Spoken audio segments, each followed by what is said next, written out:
Part 1. The Stop. It was a warm evening in New York, and the city's skyline gleamed against the dusky sky as Marie Johnson drove down Fifth Avenue in her newly leased electric luxury car. The sleek, deep blue finish reflected the streetlights, while the quiet hum of the car whispered elegance and success. Marie, a successful CEO and philanthropist, had finally treated herself to this vehicle after years of dedication and hard work. To her, it was a symbol of all she'd achieved, the sacrifices she'd made, and the communities she'd uplifted along the way. As she eased through the traffic, her thoughts were interrupted by the unmistakable flash of red and blue lights in her rearview mirror. A sigh escaped her lips as she slowly pulled over to the side of the road, glancing around to ensure she hadn't accidentally broken any traffic laws. Marie knew the routine. She'd been pulled over before, usually for minor infractions, but there was something unsettling in the pit of her stomach this time. The officer stepped out of his car with an air of arrogance, approaching her window slowly, as if he were relishing the moment. His hand rested on his belt, fingers inches from his holstered weapon. She rolled down her window, keeping her hands visible on the steering wheel, as she'd been taught to do in these situations. "What seems to be the issue, officer?" she asked calmly, hoping to keep the exchange brief and respectful. The cop, Officer Jason Riley, glared at her, clearly unimpressed. "License and registration," he demanded, his voice laced with disdain as he looked her over. Marie handed him her documents, watching as his eyes scanned her license with barely concealed disbelief. He looked at her, then back at the car, his brows furrowing. "This car doesn't exactly seem fitting for someone like you," he said, his words heavy with implication. He spoke loudly enough for a few passers-by to hear, their eyes now curiously shifting to the scene unfolding on the sidewalk. Marie felt her heart race but kept her face calm. She was used to handling pressure. She'd spent years defying expectations and breaking barriers as a black woman in a high-powered corporate world. She knew exactly what he was implying, but wasn't about to give him the satisfaction of a reaction. "Is there a reason for the stop?" she asked, her tone steady. Officer Riley smirked, taking a step back to appraise her. "You in a rush?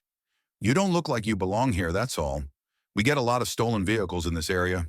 He thumbed through her documents, his expression tight with suspicion. Marie could feel the indignation welling up inside her. She'd heard stories about racial profiling, but hadn't expected to encounter it so directly, especially not here, not like this. She remained silent, not wanting to escalate the situation, even though she felt her patience wearing thin. "You got any drugs in the car?" he asked, his eyes narrowing as he leaned into her window, scrutinizing her. Her heart pounded with a mix of anger and disbelief. "Excuse me? You heard me. Drugs, weapons, anything that shouldn't be here?" he asked again, louder this time, drawing even more attention. It was as if he wanted an audience, wanted to assert his power over her in front of onlookers. Marie shook her head. "I have nothing illegal in this car, Officer Riley. I'm a law-abiding citizen." But he ignored her. "Step out of the vehicle." Marie hesitated, feeling the unfairness of the situation closing in on her. But with little choice, she did as he asked. She moved to the sidewalk as he began to search her car, his hands rummaging through the glove compartment, under the seats, even in the trunk. Passers-by stopped, some pulling out their phones to record the scene, murmuring in hushed tones about the intensity of the officer's actions. Marie felt her cheeks flush with embarrassment and anger, but she held her head high, her eyes fixed straight ahead. As the minutes dragged on, it became clear he wasn't finding anything. Finally, Officer Riley emerged from the car, looking irate and embarrassed. He stood there for a moment, his face contorting in frustration. "There's nothing here," he finally muttered, almost to himself. Marie's calm voice cut through the tense silence. "I told you I have nothing to hide. Now am I free to go?" But Officer Riley wasn't done. His pride wounded, he snapped. "Don't get smart with me. I could still write you up for something." He fumbled, clearly struggling to find a legitimate reason for the stop.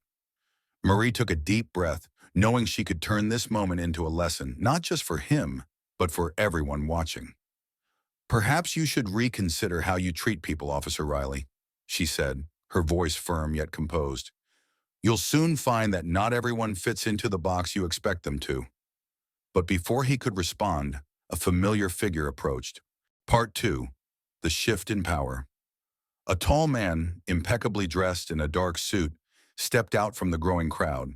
His gaze was sharp, filled with recognition as he locked eyes with Marie. She instantly recognized him as Mr. Hensley, the CEO of a nearby tech giant and a longtime friend and business associate.